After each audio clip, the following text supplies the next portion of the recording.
At the age of 92, I am proud to be able to look back over my life. I can remember situations way back. St. Simon's Episcopal Church, 22nd Reed, Philadelphia, Pennsylvania.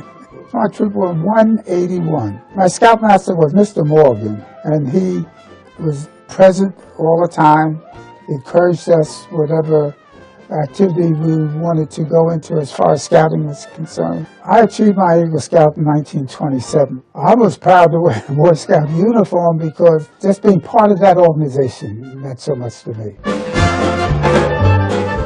My early career as a Boy Scout and going camping and learning a little bit of self-confidence in what you could do. And, sometimes getting lost and the usual things boys do. All these things helped build up a character of myself that allowed me to handle crises. And that's exactly what Apollo 13 was. Well, I think the character that you learn in scouting, working together, being honest with each other, being close-knit together, and depending on one another, on our camping trips and doing things. All these things build character into a young man that he takes with him into adulthood and makes him a much better citizen. And that's why scouting to me has always been an organization I've always wanted to help. I think is one of the best youth organizations that we could have in this country. Scouting's a kind of program that once you're infected with it, you can't get away from it. One of the most remarkable things about this program particularly is the more you give, time-wise, resource-wise, the more you get, the more pleasure you get. There is nothing better for me than seeing kids I've worked with 8 or 9 years graduate from college, get jobs, and I know that there was an impact there. And it's a debt that I owe to the scoutmasters who worked with me. I had some great leaders as a kid. And you know what? They took time away from their families and they took time away from their jobs to make sure I felt comfortable growing up, to make sure I set my goals, I hit my priorities, and I did what I needed to do to grow into a man. The venturing program was very appealing to us because of the high adventure aspect. It was rock climbing and backpacking and things that we had always wanted to do but hadn't had the opportunity to. Our crew is incredibly fortunate for having supportive advisors who have been with us since our chartering, and they do it because they have fun. We have a great time, and we know they're having a great time. Their role is specifically an advisor role, and their job is basically to sit back and make sure that we're doing what we want to do, but doing it safely. Throughout the years, from generation to generation, the Scout leader has been at the heart of the Scouting movement, preparing young people to meet challenges, to maintain values, to make the right choices in life, to be leaders themselves. And just as important, helping young people have fun. This training program is designed to give you, the new Scout leader, many additional resources beyond fast start, position-specific and/or basic training. You're about to embark on one of the most engaging and rewarding experiences of your life. So welcome, and thank you for volunteering to be part of the great tradition that is the Boy Scouts of America. After completing this section, you will be able to identify the founder of Scouting, name the founder of the Boy Scouts of America, and cite various elements of Scouting. Scouting began in 1900 when British General Robert Baden-Powell, a returning hero from the wars in South Africa, decided to focus his skills on helping the youth of his homeland. He began teaching boys from industrial urban London how to be self-sufficient in the wilds of an English Channel island. He saw Scouting as a way for young people to learn from nature, and in the process, build self-confidence and strengthen character. In 1908, Lord Baden-Powell published his original manual, entitled Scouting for Boys, and soon the concept of Scouting began to spread around the world. The birth of Scouting in America came in 1910. William D. Boyce, an American businessman visiting London, was lost in the fog and aided by a scout who refused a tip. Scouting came to America as a result of this unknown scout and his good turn. Boyce decided the program was ideal for America to develop the kind of citizens needed in the decades ahead. And he was right. Scouting was a perfect fit for our growing, aspiring nation. On February 8th, 1910, the Boy Scouts of America was officially incorporated in the District of Columbia. And by 1912, Boy Scout troops had been organized in every state. As America was becoming an industrial giant, Boy Scouts served energetically on the home front, selling bonds and stamps, growing food in Boy Scout gardens, collecting peach pits for gas mask filters, and locating walnut trees for rifle stocks. 20 years later, in World War II, Scouts did their part back home with scrap drives and poster campaigns. Over the course of the first half of the 20th century, the Boy Scouts of America won the hearts of millions of Americans and secured their place as a vital American institution. From the beginning, the founders of the BSA took Baden-Powell's philosophy and made it America's program for boys. The first American Scouting guidebook, Handbook for Boys, is one of the best-selling books in history. The founders also created a program of ranks and merit badges to recognize the effort and dedication of Scouts. Merit badges are based on vocational and avocational interests, and advancement is earned as a Scout learns new skills. This has instilled an enduring culture of achievement for the Boy Scouts. The ranks a Scout earns build upon one another, the lessons of one rank used in the next. The Scout's skill and knowledge grow and grow, and with effort and determination, he can achieve Boy Scouting's highest honor, and to this day, a recognized symbol of outstanding character, the eagle. Another BSA tradition is to gather every few years for a national jamboree in celebration of the ideals of Scouting. And every 4 years, Scouts from around the globe come together for the World Jamboree. Scouting has evolved through the years to keep pace with a changing America, but our mission, vision, and values remain constant.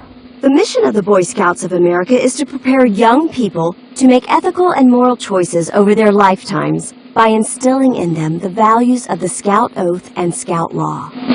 On my honor, I will do my best to do my duty to God and my country and to obey the Scout Law, to help other people at all times, and to keep myself physically strong, mentally awake, and morally straight. I, John Crawford, promise to do my best, to do my duty, to God and my country, to help other people, and to obey the law of the pack. As a venturer, I promise to do my duty to God and help strengthen America, to help others, and to seek truth, fairness, and adventure in our world. And when a Boy Scout memorizes the Scout Law, these qualities remain with him for a lifetime. A Scout is trustworthy, loyal, helpful, friendly, courteous, kind, obedient, cheerful, thrifty, brave, clean, and reverent. The traditions of Scouting were built by volunteers, and they are sustained through the time, energy, and commitment of adults like you. You make the mission, vision, and values of Scouting come alive for young people in your community. There's nothing more rewarding than seeing young men and women you lead develop skills, self-confidence, and strength of character. But talk to any Scout leader and you'll soon find that the Scouting experience benefits the leader as much as the Scout. Scouting is for a family, and you do it because you care what kind of future you want your children to have. It makes me a more energetic person. It really makes me as an adult think about my image as a person. I love it. I love watching kids mature. I love watching kids step up and become leaders. A little tiger cub will pull on his mom's coat and say, "There she is. That's my leader." And, come up and grab me around the knees. I mean, that melts my heart. And I get something from that. Welcome to training for the Chartered Organization Representative. Thank you for taking the time to view this training module. Once you have completed this training, please notify your district scouting professional. He or she will ensure that your electronic BSA member profile is updated to reflect completion of this training. This training begins with a look at the mission of the Boy Scouts of America. The mission of the Boy Scouts of America is to prepare young people to make ethical and moral choices over their lifetimes by instilling in them the values of the Scout Oath and Law. The purposes of the Boy Scouts of America work alongside of the mission. It includes promoting citizenship training, facilitating character development, and encouraging personal fitness.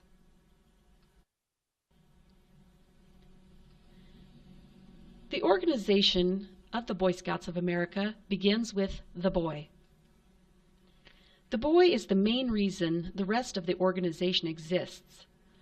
programs are designed to meet his needs at the appropriate age and grade level.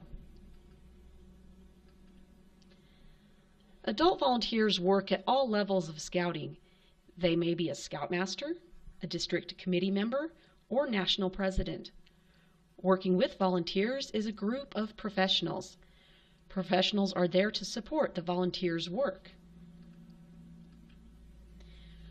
Organizations are granted a charter by the Boy Scouts of America. The organization may be a church, a civic group, a school, or other such organization that seeks permission and works in conjunction with the BSA to provide an outreach program for youth. The chartered organization is the franchisee and as such is the owner-operator of the scouting program. A district is a geographic area designed to support scouting in an area through training, program planning, and support. A district committee is composed of volunteers who deal with specific tasks, including membership, program, and finance. The district also has a commissioner staff. A unit commissioner is assigned to coach your unit adults, help solve problems, and provide guidance as needed. A council is a geographic area composed of districts. Each council has an executive board of volunteers and a staff of professionals. The council supports chartered organizations by providing materials and certain facilities, such as camps. There are approximately 300 councils in the BSA. The national organization consists of 4 regions, 33 areas, and the national office in Irving, Texas. The national office develops program, policy training, literature, and videos, and maintains the standards for the organization. There is a national volunteer board that oversees the National Council. The scouting program is offered to boys ages 6 through 21. First graders participate as Tiger Cubs. Second and third graders participate as Cub Scouts, either as a Wolf Cub Scout or a Bear Cub Scout. Fourth and fifth graders participate as Webelow Scouts. Boy Scouts are comprised of boys ages 11 to 18. Venturers are participants in Venture Crews and can be co-ed. This is for boys and girls ages 13 to 21.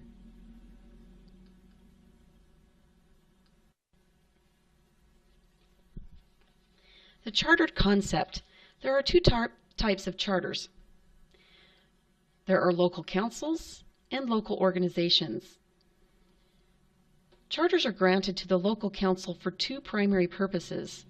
1, to extend an invitation to community groups and organizations to use the scouting program. 2, to provide supporting services to help community organizations and groups successfully carry out their scouting programs. Local organizations are granted a charter by the national office upon the recommendation of the local council. The chartered organization uses scouting under its own leadership to serve families and youth for which the organization is concerned, to help the group or organization accomplish its objectives.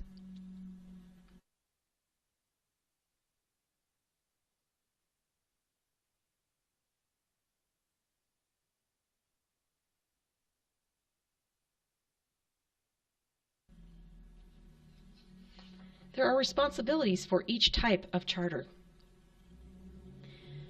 Local councils are to respect the aims and objectives of the organization and offer resources to help meet those aims and objectives.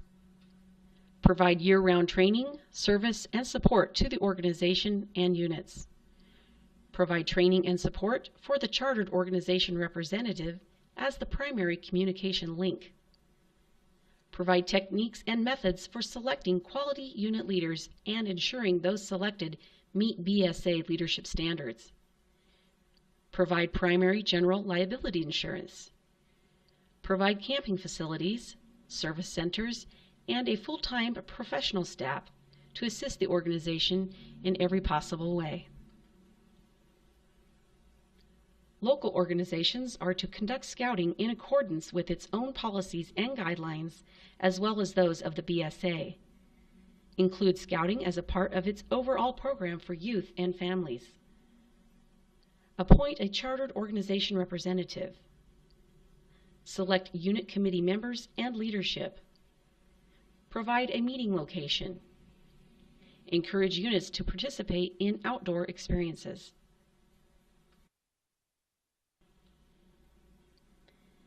The Chartered Organization Representative is often abbreviated COR. The following is a list of tasks and jobs of the COR and is not intended to be inclusive. The COR maintains a close relationship with the unit committee chairman. The COR reports the organization unit programs, needs, and successes on a regular basis. The COR shares with the unit desires and needs of the chartering organization.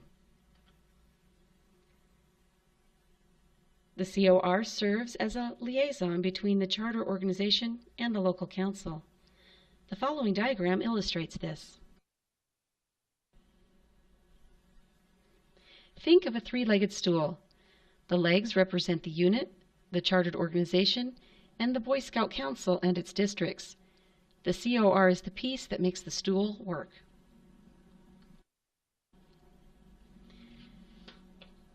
Tasks of the COR include: encourage unit leaders to take training, promote well-planned unit programs, organize enough units to meet needs of the organization. For example, if your organization has just begun its scouting adventure by organizing a Cub Scout pack, in the future, as those Cub Scouts get older, it may be necessary, under your leadership, for your organization to organize a Boy Scout troop. Promote recruiting new youth members. Encourage transition from one program to the next. Assist in annual unit charter renewal.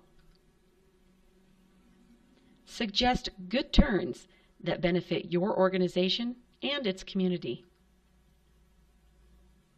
Encourage regular unit committee meetings. Encourage active outdoor unit programs.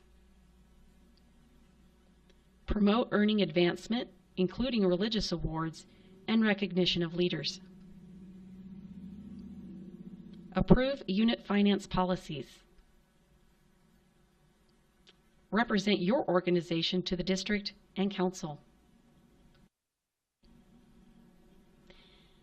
There are resources available to you as the chartered organization representative to assist you in completing your job. You have a district professional, as well as a council professional and staff to answer questions and provide program support. You also have a district committee comprised of volunteers such as yourself. This is an excellent source to turn to for assistance. Your primary contact for assistance is your unit commissioner.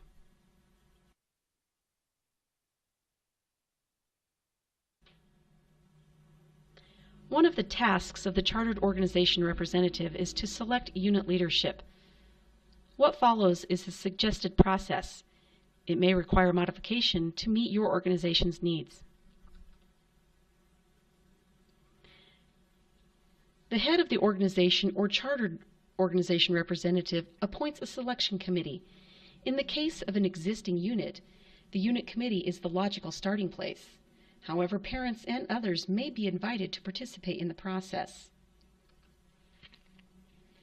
After a committee is brought together, they then make a list of qualifications the candidate should possess. These traits should be listed on a chalkboard, flip chart, or whiteboard for all to see. With the qualifications agreed upon, the committee then brainstorms a list of all possible candidates. All candidates mentioned are placed on the list, and no committee member may disqualify candidates at this time.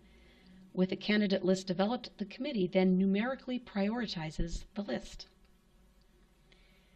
Since the leadership is the responsibility of the chartering organization, the institution head should provide his or her approval of the committee's selection. Now the committee selects a visitation team, usually comprised of 3 individuals, to visit the number 1 prospect on the list. The committee should consist of someone knowledgeable about scouting, someone representing the organization, and someone who has influence with the prospect. The interview should occur at the prospect's home. After a presentation is made to the prospect, the influential person should ask the prospect to serve. If the prospect is unable to serve, an alternate position should be offered.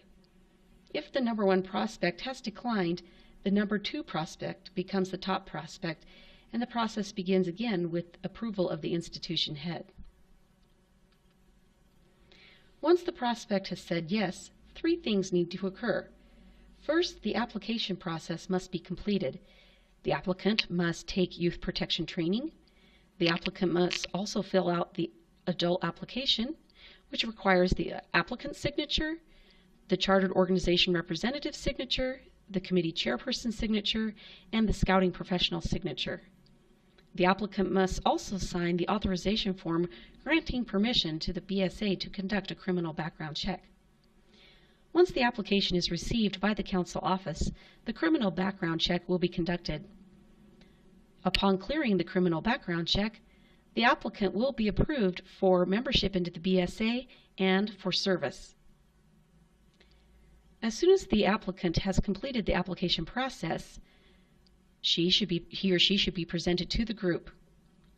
The applicant should also be given the opportunity for some personal coaching or fast start training, which is available online within 48 hours of their acceptance of the position.